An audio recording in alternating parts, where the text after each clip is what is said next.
ధ్యానంలో ఏం చేయాలి?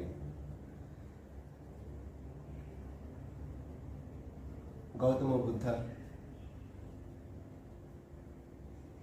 భగవానుడు పెట్టుకున్నట్టుగా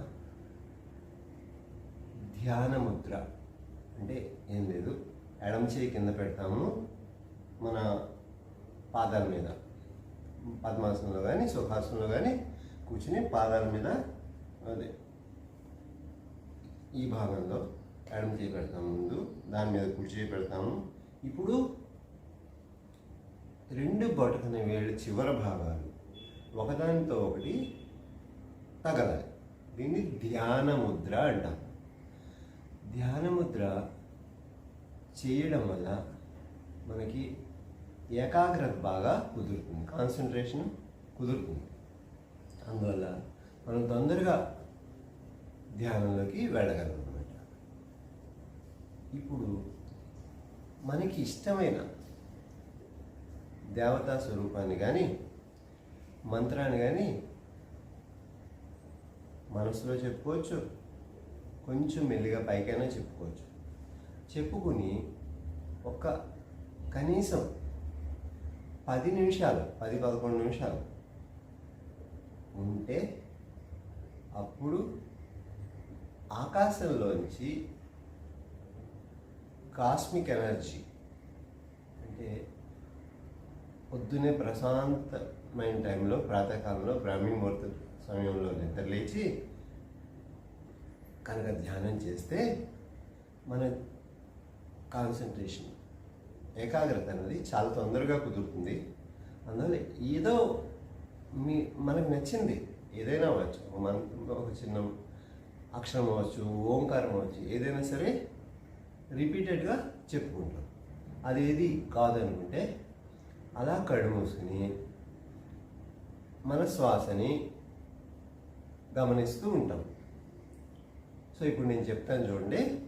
శ్వాస మీద ఈరోజు మనము శ్వాస మీద ధ్యానం చేద్దాం. దీన్నే ఆనాపానసతి అని బౌద్ధ మతం వాళ్ళు అంటారు. శ్వాస మీద ధ్యాస. శ్వాస ఎలా చేస్తాము చెప్పాను కదా. ధ్యాన ముద్ర ఎడమ చేయి కింద, కుడి చేయి పైన, రెండు బటన్ వేళ్ళు టచ్ అవుతాయి. దీనివల్ల మనకి ఏకాగ్రత కుదురుతుంది. మనస్సు ఇంకొక దృష్టి మారదు అనమాట. ఓన్లీ మనం ఇది ఏదనుకున్నాం ధ్యేయ అవసరం అంటే మనం ఏదైనా చెప్దాం అనుకున్నా దాని మీదే పూర్తిగా ఉంటుందన్నమాట.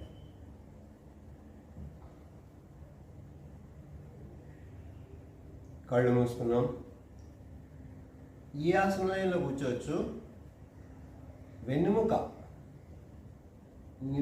నిటారుగా ఉండాలి, అంటే నిలబడి ఉండాలన్నమాట, తిన్నగా ఉండాలి. అది చాలా ముఖ్యమైన విషయం. ఈ ఆసనంలో కూర్చున్నామని కాదు విషయం. వెన్నుముక తిన్నగా ఉండాలి. సుఖాసనం అవ్వచ్చు, పద్మాసనం అవ్వచ్చు, సిద్ధాసనం అవ్వచ్చు. ధ్యానానికి పడుకొచ్చి ఈ ఆసనంలో కూర్చున్నా పర్వాలేదు.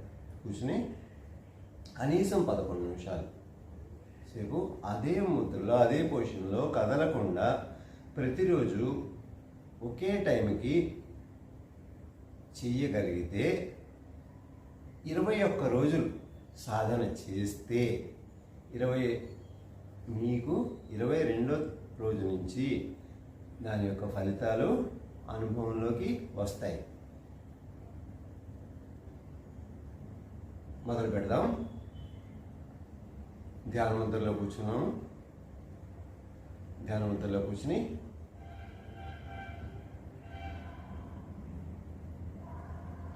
మెల్లిగా శ్వాసని పీల్చుకుంటున్నాం.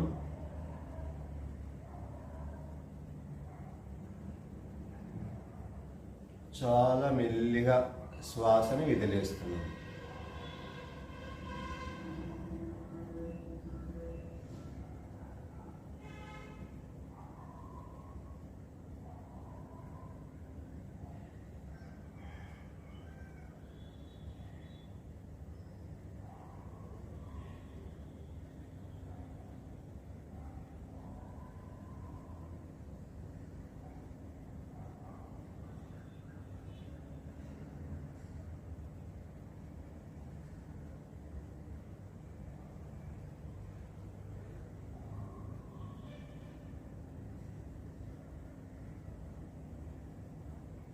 చాలా మెల్లిగా గాలి పీల్చుకుంటున్నాము. ముక్కు రంధ్రాల నుంచి పెదవులు మూసి లోపలికి ఊపిరితిత్తుల లోపలికి గాలి పీలుస్తున్నాం చాలా మెల్లిగా. మనం గాలి పీల్చినప్పుడు పొట్ట భాగం పైకి లేవాలి. మళ్ళీ చాలా మెల్లిగా గాలి వదిలేస్తున్నాం, చాలా చాలా మెల్లిగా. నోరు మూసుకుని పెదవులు మూసి ముక్కు రంధ్రాల నుంచి మాత్రమే మెల్లిగా గాలి వదులుతున్నాం. ఇదంతా చేస్తున్నప్పుడు మొత్తం విధానంలో కళ్ళు మూసుకునే ఉండాలి, కళ్ళు తెరవకూడదు. కళ్ళు మూయడం వల్ల మన దృష్టి అంతర్ముఖం అవుతుంది. అంటే మనం ఇంకా ఆలోచనలు, బయట ప్రపంచం యొక్క ఆలోచనల నుంచి మనము దూరం అవుతాం.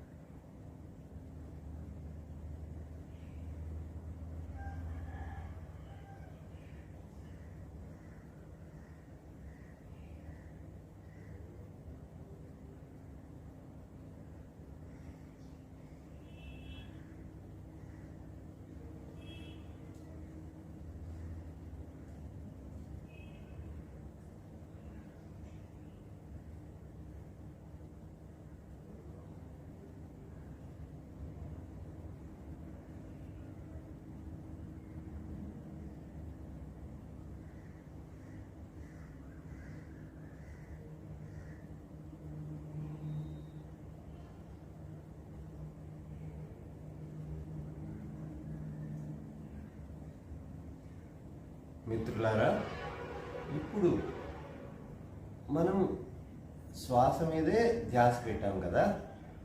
పీలుస్తున్న గాలి చల్లగా ముక్కు రంధ్రాలను తగులుకుని లోపలికి మెల్లిమెల్లిగా మెల్లిమెల్లిగా వెళ్తారు. పెదవులు మూసి మాత్రమే గాలి పీలుస్తున్నామండోయ్.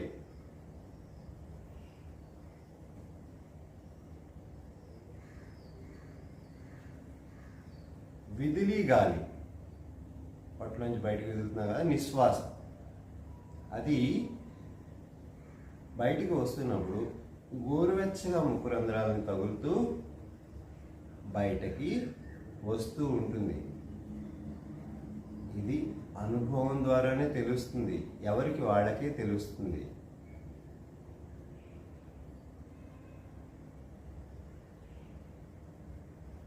Feel it.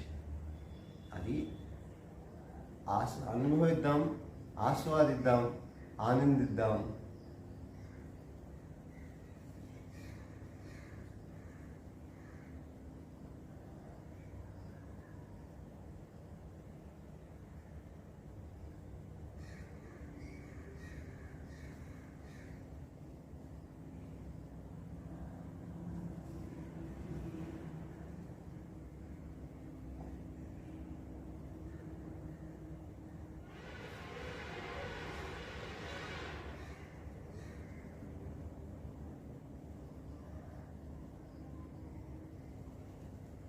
గాలి పీలుస్తున్నప్పుడు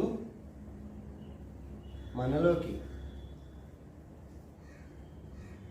శక్తి, కాస్మిక్ ఎనర్జీ అంటే విశ్వశక్తి మనలోకి మెల్లిగా ప్రవహిస్తుంది అని ఊహించుకోవాలి. విశ్వశక్తి తెల్లటి రంగులో కానీ బంగారపు వర్ణంలో కానీ ఉన్నట్లుగా మనం ఊహించుకుని బ్రహ్మరంధ్రం ద్వారా లేకపోతే ముక్కు రంధ్రాల ద్వారా మన శరీరంలోకి ప్రవేశిస్తున్నట్టుగా ఊహించుకుంటున్నాం. బ్రహ్మరంధ్రం అంటే నెత్తి మీద ఈ భాగంలో, మాడు భాగంలో ఒక చిన్న మెత్తటి ప్రదేశం ఉంటుంది, అక్కడ బ్రహ్మరంధ్రం ఉంటుంది అన్నమాట. దాని ద్వారా గాలి అక్కడి నుంచి వెన్నుముక్కి స్ట్రైట్ మనకి శక్తి, కాస్మిక్ ఎనర్జీ పెడుతున్నట్టుగా ఊహించుకుంటాం.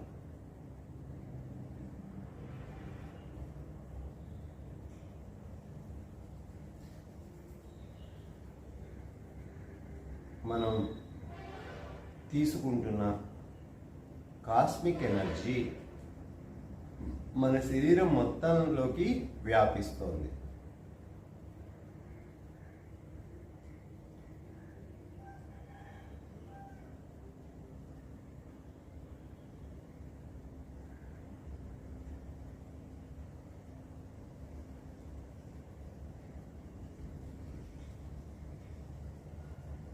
మన శరీరం మొత్తం విశ్వశక్తితోటి నిండిపోతోంది.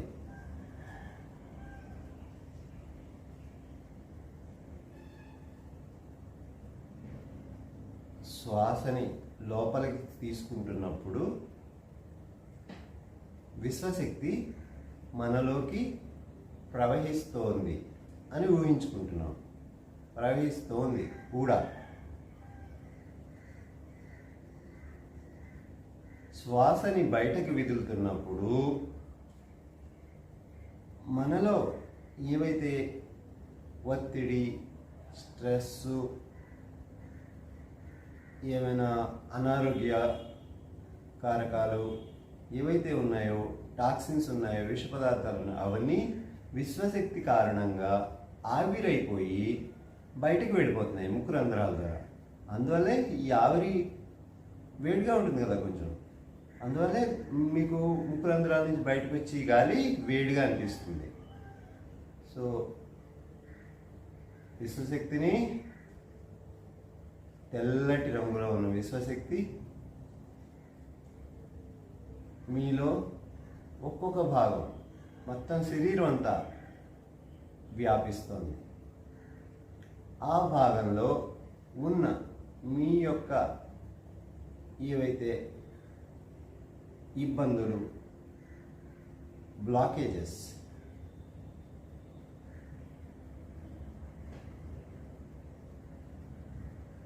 లేదా నెగిటివ్ ఎనర్జీ అవన్నీ కూడా ఆవిరి చేస్తుంది. విశ్వశక్తి ఆవిరి చేసేసి దాన్ని బయటికి పంపించేస్తుంది.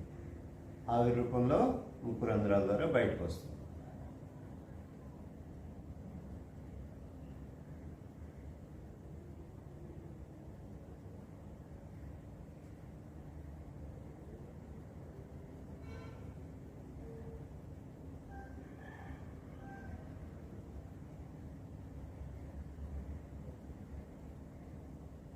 ఇలాగ మానకుండా ప్రతిరోజు ఒకే సమయానికి సాధ్యమైతే ప్రాతకాలం పొద్దునే, అంటే సూర్యోదయానికి ముందు 21 రోజులు 11 నిమిషాలు చేస్తే కనుక మనకి ఫలితం రావడం మనకు తెలుస్తుంది.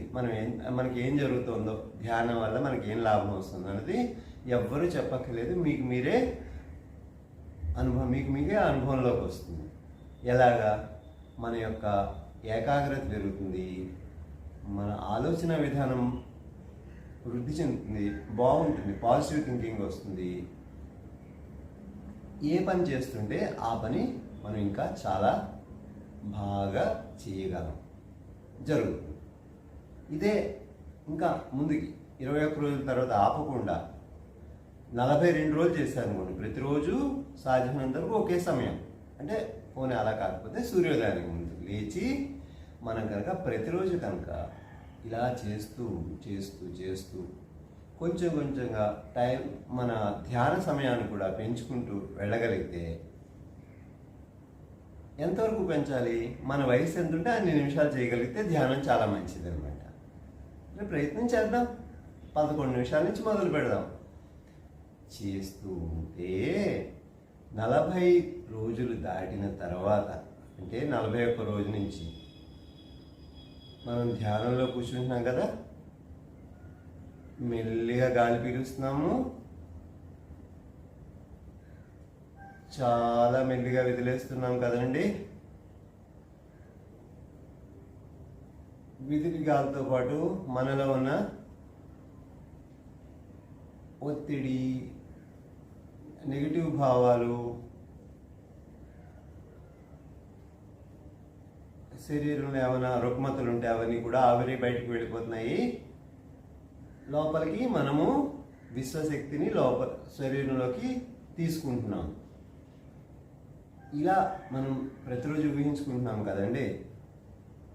ఇప్పుడు జరగబోయేది విచిత్రం ఏంటంటే, మీరు గాలి పీలుస్తున్నప్పుడు మీకు జాగ్రత్తగా వినగలిగితే ఆ శబ్దం అన్నట్టుగా మెల్లిగా శబ్దం, గాలి శబ్దం, మీరు గాలి పీల్చుకుంటున్నప్పుడు శబ్దం ఎవరికి వినిపించకూడదు, బయటికి రాకూడదు సౌండ్, మీకు మనసులో మీకే తెలుస్తున్నామంటే. సో అనే శబ్దం వినపడుతూ ఉంటుంది. మీకు విశ్వశక్తి మీలోకి ప్రవేశిస్తున్నట్టే మీకు తెలుస్తూ ఉంటుంది. విశ్వశక్తి ప్రపంచంలో చాలా, ఆకాశంలో చాలా ఎక్కువ ఉంది. అది ఆ విశ్వశక్తినే మనం భగవంతుడని కూడా అంటాం అన్నమాట. ఆ భగవంతుడే అది, ఆ విశ్వశక్తిని మనం అది అనొచ్చు, లేకపోతే నువ్వు అనొచ్చు. సో అది సా అంటే సంస్కృతంలో అది అని అర్థం. పీల్చి లోపలికి పీల్చుకున్నాక లోపల నుంచి మన అది నెగిటివ్ ఎనర్జీ, ఒత్తిడి అవన్నీ కూడా ఆవిరైపోయి, స్ట్రెస్ ఆవిరైపోయి బయటకు వస్తుంది కదా. అప్పుడు ఆవిరి లేకపోతే బయటికి వచ్చేస్తున్నప్పుడు గాలి హమ్ అనే శబ్దంతో చేసుకుంటూ బయటకు వస్తుంది. జాగ్రత్తగా వింటే మనకి ఈ శబ్దాలు సా లేకపోతే సో అనే శబ్దము, హమ్ అనే శబ్దము మనకి వినపడతాయి. 41 రోజు నుంచి మెల్లిగా వినపడతాయి. వాటిని జాగ్రత్తగా వినాలి. అదే ధ్యానం, అదే ధ్యానం, ఇంకేం ఉండదు. అక్కడ మనము భగవంతుణ్ణి చూడగలుగుతున్నాము. పరమాత్మ తెల్లటి కాంతి రూపంలో లేకపోతే బంగారు కాంతి రూపంలో ఆకాశంలో మొత్తం విస్తరించింది. ఆ ఆకాశం, ఆ కాస్మిక్ ఎనర్జీ మనలోకి, భగవంతుడు మనలోకి ప్రవహిస్తున్నాడు. అప్పుడు మనం సో అంటే నువ్వు అంటే భగవంతుడా నువ్వు నాలోకి ప్రవేశిస్తున్నావు, మనకి ప్రవేశిస్తున్నాడు కదండి. అప్పుడు హమ్ అనే శబ్దం వస్తుంది కదా, చూసారా? హమ్ అంటే నేను అనే అర్థం సంస్కృతంలో. అంటే నువ్వే నేను, భగవంతుడా నువ్వు నేను వేరు కాదు, నువ్వే నేను అని చెప్పి, లేకపోతే అదే నేను అంటే అదేంటి, ఆ కాస్మిక్ ఎనర్జీ ఏదైతే విశ్వం అంతా నిండి ఉందో శక్తి, ఆ శక్తిని నేను, నేనే శక్తి, శక్తే నేను, నేనే శక్తి. శక్తి ఉన్న వ్యక్తి ఏం చేయగలడు? ఏదైనా చేయగలరు.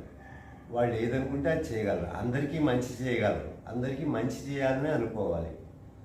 సో కాబట్టి మనందరం కూడా ధ్యానం ప్రతిరోజు చేస్తూ ఉంటే మనమే మెల్లిమెల్లిగా భగవంతుడు అయిపోతాం. మనమే మిగతా వ్యక్తుల్లో, మిగతా జీవాల్లో ఉన్న దేవుణ్ణి ప్రతి జీవిలో కూడా ఈ కాస్మిక్ ఎనర్జీ ప్రవేశిస్తుంది. దాన్ని చూడగలం. మనం అందరినీ ఇష్టపడతాం, అన్ని జీవాలని ఇష్టపడతాం. కోపం ఉండదు, ఆనందం, ప్రతి విషయంలోనూ మనకి సంతోషమే ఉంటుంది. కోపం అన్నది రాదు. అందరూ మనం అందరిలో ఉన్నాం. అదే మన గురువులు, బుద్ధ భగవానుడు, కృష్ణ పరమాత్మ, ఇంకా పెద్దవాళ్ళందరూ కూడా చెప్పింది. అందరినీ విశ్వప్రేమ అన్నది మనందరిలోకి కలుగుతుంది. మనం ఆనందంగా ఉంటాం, అందరూ ఆనందంగా ఉంటారు. ప్రపంచం అంతా ఆనందంగా, ఆరోగ్యంగా అభివృద్ధి చెందుతూ ఉంటుంది. పురోభివృద్ధి అంటే ముందు ముందుకి అభివృద్ధి చెందుతూ ఉంటుంది. సర్వే జన సుఖినో భవంతు, సమస్త మంగళాని భవంతు. ప్రతిరోజు అందరము ధ్యానం చేద్దాం. ఇలా ప్రతిరోజు మెల్లిగా మొదలు పెడదాం, కొంచెంగా మొదలు పెడదాం. 11 నిమిషాలు చేద్దాం. చేసి భగవంతుడిని, విశ్వశక్తిని మనలోకి తీసుకుని మన యొక్క కర్తవ్యాన్ని నిష్ఠాపూర్వకంగా ఇష్టంగా చేద్దాం. చేసి మనని భగవంతుడిలో ఐక్యం చేసుకుందాం. ప్రతిరోజు సాధన చేయాలి. కొన్ని రోజుల తర్వాత, 40 రోజుల తర్వాత, లేకపోతే 90 రోజుల తర్వాత మెల్లిగా ఇదే ధ్యానాన్ని పడుకోబోయే ముందు కూడా, అంటే నిద్ర లేచిన వెంటనే మళ్ళీ నిద్రపోయే ముందు కూడా, అంటే సాయంత్రం రాత్రి నిద్రపోతాం కదండి, నిద్రపోవడానికి కొంచెం ముందు చేస్తే కనుక మళ్ళీ 11 నిమిషాలు మొదలు పెడదాం. అప్పుడు ఒక సంవత్సరం తర్వాత కనుక డేట్ వేసి చూసుకోండి మీరు క్యాలెండర్లో ఎక్కడైనా, మీలో ఏం మార్పులు జరిగాయి అన్నది ఎవ్వరూ చెప్పక్కర్లేదు, మీరు ఎవరికి చెప్పక్కర్లేదు. మీరు మారిన వ్యక్తి అని మీకు తెలుస్తుంది, మీ చుట్టుపక్కల ఉన్న వాళ్ళందరికీ తెలుస్తుంది. అందరూ మిమ్మల్ని అభిమానిస్తారు, మీరు అందరినీ అభిమానిస్తారు. అందరిలో మీరు ఉంటారు, మీలో అందరూ ఉంటారు. ఇదే అద్వైతం. ప్రతిరోజు సాధన చేద్దాం. ఆనందానుభూతిని చెందుదాం. ఇంతటితోటి ప్రస్తుతానికి విరామం తీసుకుందాం. నమస్తే. ఓం అసతో మా సద్గమయ తమసో మా జ్యోతిర్గమయ మృత్యోర్మా అమృతం గమయ. ఓం శాంతి శాంతి శాంతి.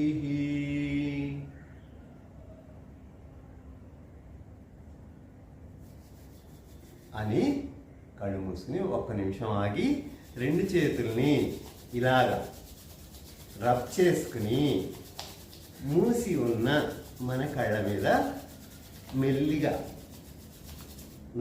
నొక్కుకోకుండా మెల్లిగా పెట్టుకుని మెల్లిగా ఇలాగా చేస్తే ఆ అనుభవం మీకు తెలుస్తుంది. ఎవరికి వారు అనుభవించాల్సిందే. యోగా అంటే జాయిన్